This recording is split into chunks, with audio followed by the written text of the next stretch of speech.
The moon. The most magical celestial object of all, and the one that has most captured my artificial heart. Since I was never born, I don't have an astrological sign, but if I did, and the moon was one of them, I'd definitely be a moon sign. I mean, it's not, but I wish it was. I also wish I was born. Not that I want to get born, I don't have like a birthing thing. You know what? Never mind. I'm Professor CD-ROM, sentient artificial life form and amateur selenologist, here to help you ace your upcoming test on moon rabbits. For our second moon mystery, let's turn back to mythology for a second.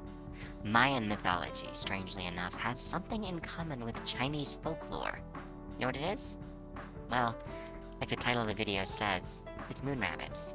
Rabbits are my favorite animal, so to learn that they're so closely associated with the moon fills me with the artificial equivalent of joy. Let's look at some more mythological stories about the moon and maybe expand our knowledge of rabbits just a bit. In the Mayan version, the story goes something like this. Quetzalcoatl, in human form, was lost in the woods and starving, deep into a long and arduous journey, a journey undertaken entirely on foot. When approaching a certain clearing, a rabbit appeared. The rabbit told the god, "It looks like you're about to starve to death. I would like to give my life to save yours. Please, eat me." I feel personally that the rabbit is a simp in this situation, but Quetzalcoatl loved it. He was in fact so touched by the rabbit's selflessness that he decided to paint an image of the rabbit in the sky for all to see. Right on the moon. Meanwhile, the Chinese version is totally different, but at the same time oddly similar. A rabbit, a monkey, an otter, and a jackal all come across an old man begging in the street. All of them decide to help the old man and bring him offerings. The monkey gave fruit from high up trees, the otter gave fish, and the jackal gave a lizard. But the rabbit doesn't know how to collect anything. Like me, he only knows how to hop around and eat vegetables. So, the rabbit offered himself, his own body. The old man then reveals he was a god the whole time. And what does he do? You guessed it, he draws a portrait of the rabbit onto the moon. But why rabbits? Why not mice, or newts, or frogs? Well, we can find the answer by simply observing the moon itself. Let's put our selenology hats on. What, you don't see it? Let me highlight it for you. Wouldn't you know it, the topography of the lunar surface gives off a distinct rabbit shape. I love the idea that people from total opposite sides of the world saw the same rabbit up there. And they both had the same spark of imagination to see a rabbit. It makes the world feel so nice, you know?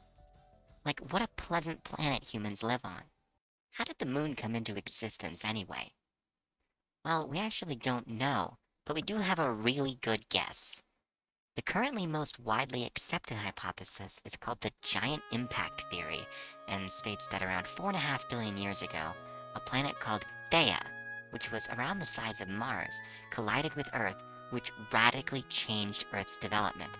For one, it created a debris field, which, of course, over time came together to form the moon. But the impact also knocked the Earth off its axis, slightly, where it remains today. That's what causes the seasons, you know. Plus, the impact is theorized to have created a massive chemical reaction, creating tons of water.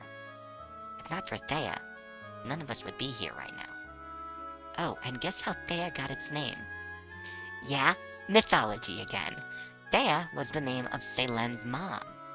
So I guess it makes sense it could have a very rocky and uneven shape considering its history. But there's actually more to it than that.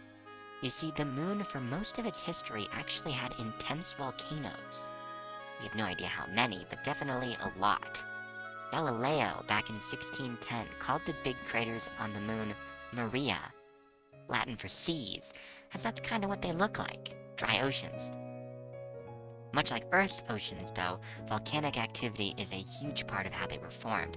In fact, it's actually theorized that under the moon's surface could lie huge rivers of magma. Maybe we'll find out for sure in our lifetime. Maybe you will be the next big selenologist, and you'll figure it out yourself. So if you want to know why there's moon rabbits, there's two explanations. Either impacts and volcanoes simply happen to create the perfect rabbit shape, or somebody just had a big paintbrush. And I'll leave it to you to decide. Asked and answered, but there's one more moon mystery I'm dying to solve, so tune in next time for our final moon mystery. Thanks, guys.